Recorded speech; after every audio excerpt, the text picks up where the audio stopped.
All right, so a lot of people are under the impression that green card holders are not protected by the Constitution. So I thought, interestingly, let's do some digging and find out what are the constitutional rights of green card holders. Shout out to Scott Bomboy for putting things into perspective for us and giving us this piece of information. What are the constitutional rights of green card holders? So, two recent legal cases involving the possible deportation of legal permanent residents or green card holders has brought new attention to the constitutional rights of legal permanent residents. On March 26th, a federal judge issued a temporary restraining order blocking the arrest and deportation of Yun Seo Chung, a 21-year-old Columbia University student.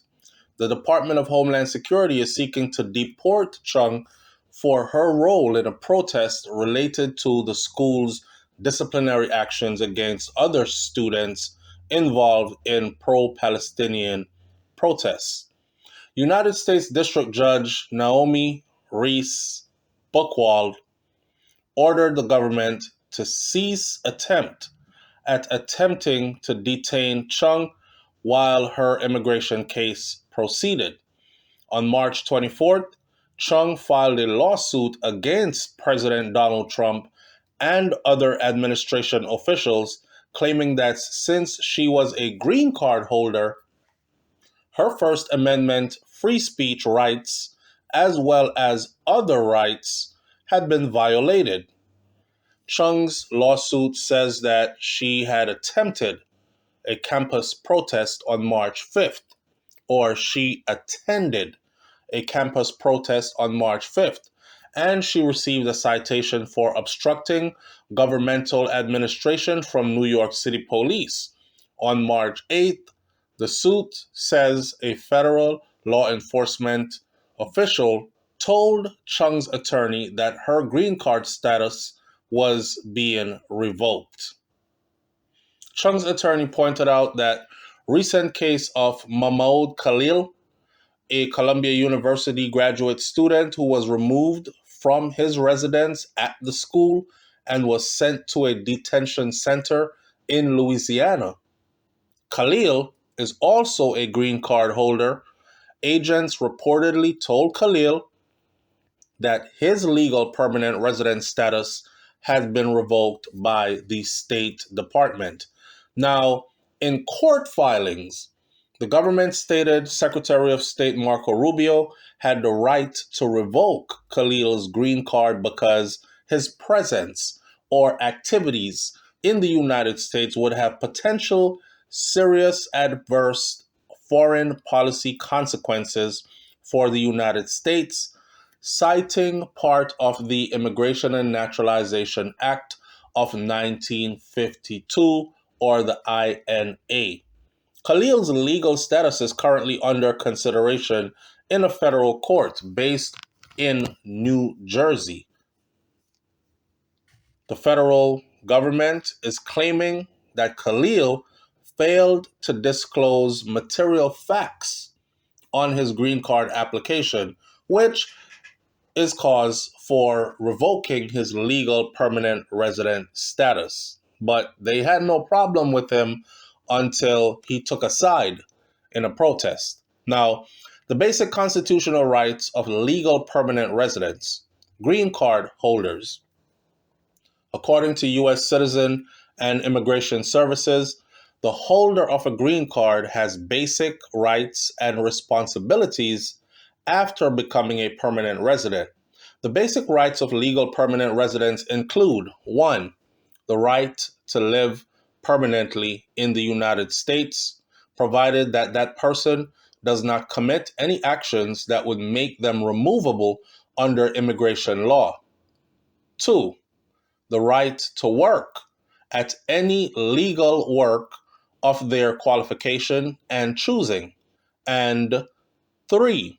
The right to be protected by all laws of the United States, their state of residence, and local jurisdictions. So the responsibilities of green card holders include: 1. Requirements to obey all the laws of the United States and localities. 2. To file income tax returns and report their income to the U.S. IRS or Internal Revenue Service and state taxing authorities. 3. To register with the Selective Service for males ages 18 through 25. And 4. To support the democratic form of government. That does not give green card holders the ability or the right to vote in federal, state, or local elections. Several Supreme Court cases have confirmed that legal permanent residents or green card holders have the same basic constitutional rights that also protect natural-born citizens and naturalized citizens. In Bridges versus Wixon, 1945, a divided Supreme Court held that Harry Bridges, an Australian who had lived in the United States since 1920, could not be deported due to support for the Communist Party. It was not enough to deport him. In his concurring opinion, Justice Frank Murphy defined the basic constitutional rights of legal permanent residents. Quote unquote, he said, once an alien lawfully enters and resides in this country, he becomes invested with the rights that are guaranteed by the Constitution to all people within the borders of this country. Such rights include those protected by the Fifth, the First, and the Fifth Amendment, and by due process clause of the 14th Amendment. Judge Murphy explained, none of these provisions acknowledges any distinction between citizens and resident aliens. They extend their inalienable privileges to all persons and guard against any encroachment of those rights by federal or state authority. So if you're asking what type of rights, constitutional rights, do green card holders have? They have almost just about the same as citizens. Protection under the Constitution, or they are supposed to, according to the reading of the literature. Now, in Matthew versus Diaz, 1976, Justice John Paul Stevens noted that there are literally millions of aliens within the jurisdiction of the United States. The Fifth Amendment, as well as the 14th Amendment, protects every one of these persons from deprivation of life, liberty, or property without due process of law. One of the most important constitutional rights available to lawful permanent residents or green card holders is the right to naturalization, or of becoming a United States citizen after a green card holder resides in the United States for at least 5 years.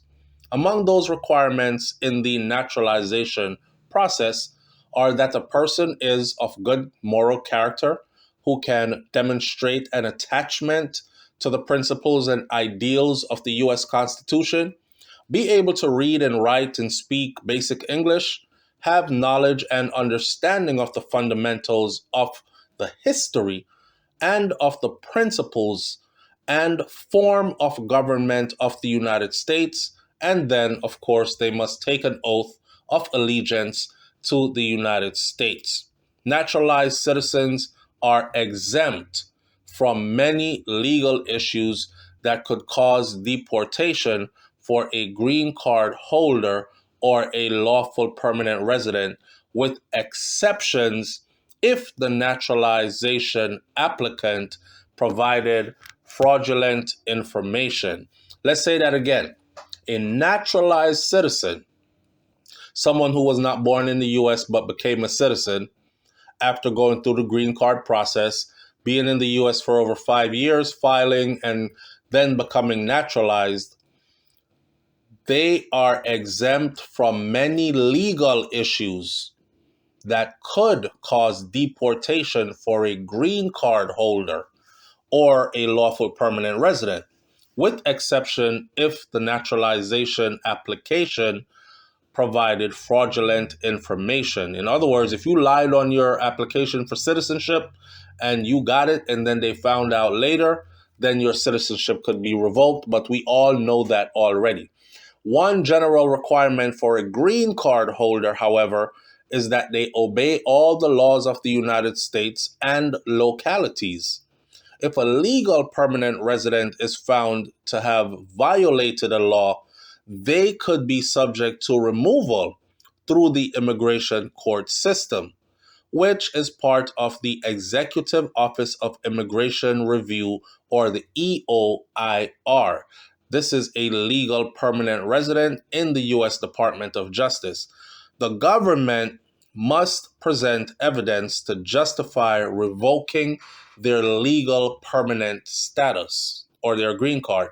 They can't just take away your green card and send you on your way. The law actually says that they must present evidence to justify revoking your permanent status.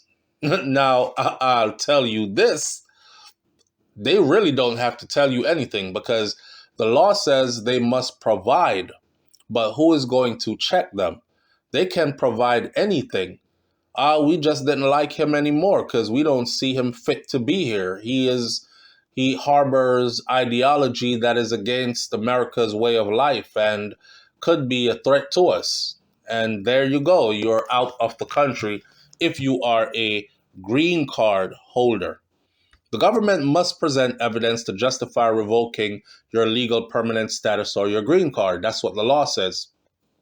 If an immigration judge rules against the green card holder, they can appeal to the Board of Immigration Appeals, followed by an appeal to a federal court of appeals.